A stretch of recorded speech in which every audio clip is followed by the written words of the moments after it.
Hola, ¿qué tal? ¿Cómo estáis? Vamos a seguir con nuestro análisis del libro Sin novedad en el frente y concretamente con la segunda versión cinematográfica que se ha hecho de esta novela de Éric Maria Remarque. Vamos a empezar.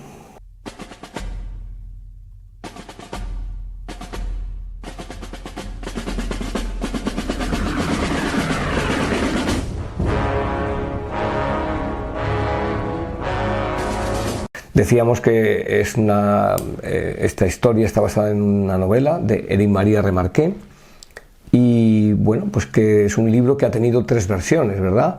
Recordamos que comentamos en el vídeo anterior la versión del año 2022, una muy buena versión hecha por la plataforma digital Netflix, y que decíamos que había dos más, una del año 1979 y otra del año 1930, con el comienzo prácticamente del cine sonoro. Hoy vamos a hablar de la versión, la del medio, la de 1979. Y me gustaría empezar con unas palabras del propio Éric Maria Remarque, que salen acuñadas en esta versión, ¿no?, del año 79. Al principio de la cinta, una voz en off nos lee y nos dice esto: esta historia no es una acusación ni una confesión, ni mucho menos una aventura, ya que la muerte no es una aventura para los que tienen que enfrentarse a ella y los avatares de una generación de hombres que, aunque escaparon de la metralla, fueron destruidos por ella. Decíamos que durante muchos años la propaganda antibélica o antimilitar quiso emplear la novela de Remarque para hacer de banderín de enganche del pacifismo. Nada más lejos de la realidad, dicho por él mismo, que comentó que él lo que había hecho era un libro, una novela, contando, como dicen aquí, sus avatares, sus situaciones, ¿no? Bien, esa es la primera. Y la segunda es que vamos a intentar comentarla sin compararla con la del 2022 y sin compararla con la del 1930, porque si no parece que estamos ahí haciendo una especie de barrillo, nunca mejor dicho, que aquí hay mucho barro, ¿no? Entonces, es del año 79. Bueno, pues ya tenemos que pensar que decíamos que una película tiene tres edades, básicamente. La edad cuando está hecha, 1930, en este caso es del año 1979, la época que me refleja, que es la Guerra de las Trincheras de 1914 a 1918, y la época en la que lo estoy viendo. Luego, fijaros, si yo hago una transcripción desde 1914 a 1979, van más de 65 años. 65 años exactamente. Entonces, y si desde 1979 tiro hacia acá, me encuentro con que tengo 40 y tantos años. Es decir, que estamos hablando de casi de unas situaciones que superan los 100 años. Con lo cual tenemos una visión, yo diría que hasta sociológica, de la sociedad y del mundo, de ese micromundo que es la guerra, gracias al cine, ¿no? Luego el cine me puede mostrar muchos reflejos. Y luego decir que es un año muy peculiar, el 79, porque en el 79 se producen diversas cosas en el mundo que no podemos tampoco obviar. Hay una crisis importante de los rehenes en Irán, los Estados Unidos se queda contra las cuerdas y además ya está contra las cuerdas porque ha perdido hace 4 años la guerra de Vietnam. Han hecho un acuerdo, pero es un acuerdo muy de derrota, muy en clave de derrota. Y hay también una crisis importante del petróleo, es decir, Europa y la parte occidental del mundo, o la parte más occidentalizada, está prácticamente contra las cuerdas. Y entonces aquí surge el hablar de un escenario que no es ni la guerra de Vietnam, ni la guerra de Corea, ni siquiera la Segunda Guerra Mundial, sino nos vamos a la Primera Guerra Mundial. Y como si la podéis ver, que es difícil de encontrar, yo he conseguido hacer una copia de una edición que tenía en VHS para poderla visionar de nuevo. Veréis que tiene un alegato bastante pacifista, lo cual, pues eso, ya dejó claro, Remarque, que él no era pacifista. ¿Quiénes son los actores o actrices? Que hay una actriz que hay que destacar, aunque ya está en su ocaso, ¿no?, en su zona crepuscular. Pues primero, Richard Thomas.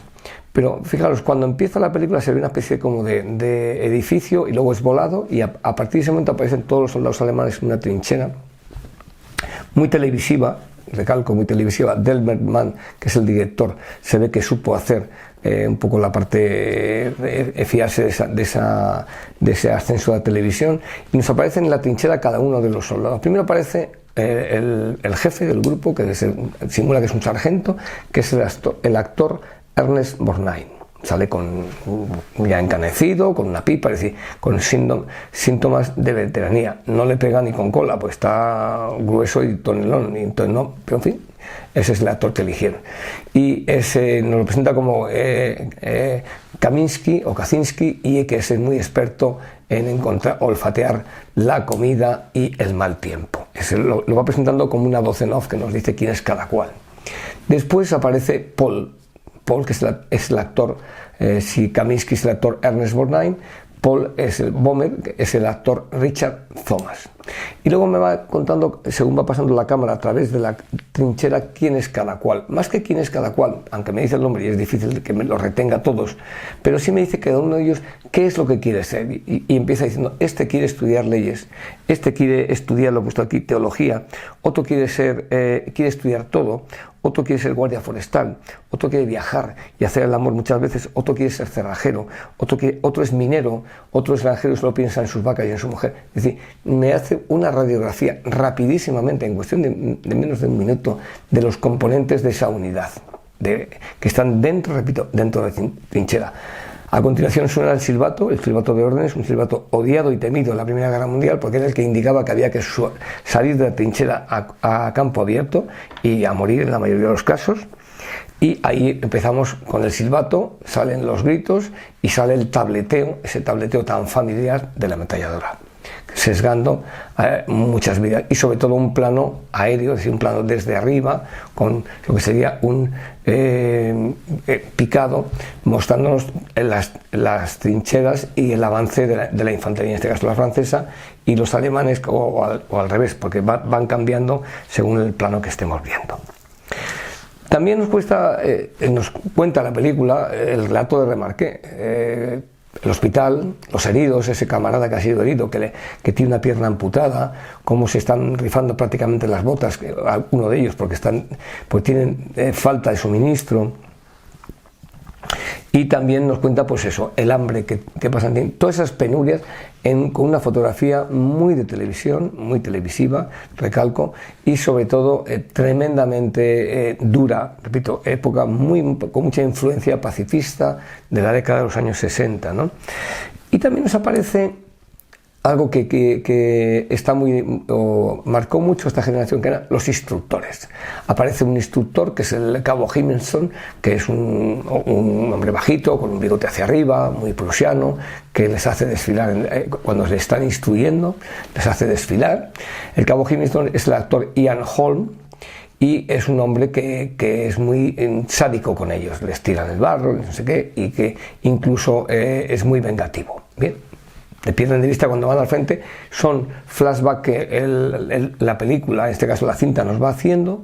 También el protagonista, que cuenta que es Bohmer, nos lo va diciendo precisamente en clave de recordar cuando está en la escuela cómo el maestro les incita a que tienen que alistarse lo antes posible, y en un momento determinado a él le pilla haciendo un dibujo de un pájaro, porque va para dibujante. Bohmer es el que nos cuenta todo el relato. Bohmer son los ojos de Remarque. Hemos dicho Richard Thomas, que es Bohmer, que es el soldado Bohmer, Ernest Borgnine, que es Kaczynski, que es el jefe. Donald Pleasence es el que hace de maestro. Es un actor de reparto importante, lo hemos visto en películas como Ha llegado el águila, como La gran evasión, y Ian Holm, que hace el cabo Himelson. Y luego hay una mujer, Patricia Neal. Claro, hay que hablar de Patricia Neal y de una actriz que está ya en el crepúsculo de su carrera interpretativa, y hay que destacar de ella varias películas, pero sobre todo, aparte de Primera Victoria con John Wayne, en esos años, de los años 40, también hay que hablar de películas como El manantial, de la que yo ya digo que dedicaré un vídeo, porque es una película excepcional, El manantial. El manantial con Gary Cooper, y también tiene un pequeño papel en Desayuno con diamantes, con esa mujer que mantiene al escritor, que es el actor George Piper.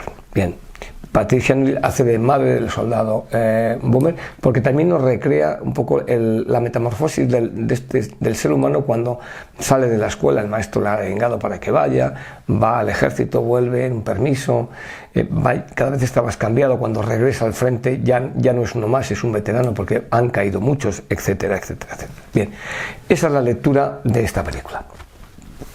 Una gran película hecha prácticamente para televisión casi, y que yo diría que quizás se centra más en aspectos quizás más humanos respecto a la de 1930 y a la de 2022, pero como no es un vídeo de comparación, vamos a rascar un poco más.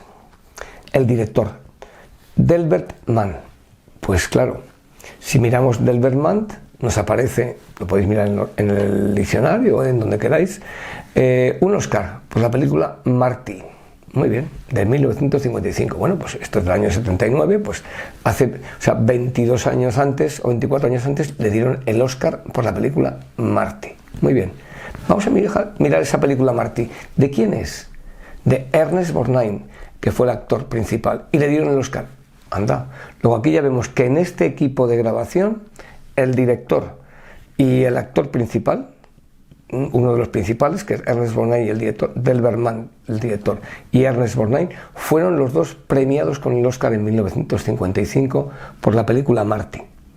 Pues tiene que tener algo esa película, claro que lo tiene. Es una película tremenda, hecha y producida por Burt Lancaster, y que precisamente nos cuenta la historia de un carnicero que es gordo, feo, poco agraciado, que las mujeres le rechazan y que es muy, muy infeliz, y que la madre le está haciendo daño permanentemente, diciéndole que se case, que se case, que se case. Una excelente película, Marty. Si de Patricia Neal hablamos de que hay que hablar del manantial en algún programa, aunque no sea de cine bélico, pues también hay que hablar de Marty. Esa película que, repito, encarna perfectamente la figura de un carnicero italiano en una ciudad norteamericana en el que el único aliciente es salir por la noche e ir a esos lugares en los que las mujeres estaban en un lado y los hombres en otro. Y la interpretación tan memorable que hace con Ernest Borgnine de Marty, ese carnicero, precisamente que incluso conoce a una chica que también es fea. Es decir, muy buena película, con una carga social importantísima, y que aunque es del año 55, repito, hoy se podría ver, porque vivimos en una sociedad en la que parece que todo el mundo tiene que ser guapo, bonito y muy bello, ¿no? Pues esto precisamente rompe ese esquema. La diferencia es que la película es del año 1955, Marty. Oscar para Ernest Borgnine y Oscar para Delbert Mann. Qué casualidad que los dos trabajaron aquí, no es casualidad. Alguien los eligió ad hoc. No he podido encontrar quién fue el que diseñó o pensó en hacer esta versión, que es una versión norteamericana y es una versión también coproducida por el Reino Unido. Repito, es una gran película. Yo creo que tiene unos oscuros que quizás se aguantan más en televisión, y no sé, no he leído claramente, no he encontrado si tuvo un pase muy amplio por cine. Creo que fue prácticamente para televisión. Sin novedad en el frente, la segunda versión, la de 1979, de la gran novela, de la gran obra personal de Enrique María Remarque. Muchas gracias y seguimos en contacto.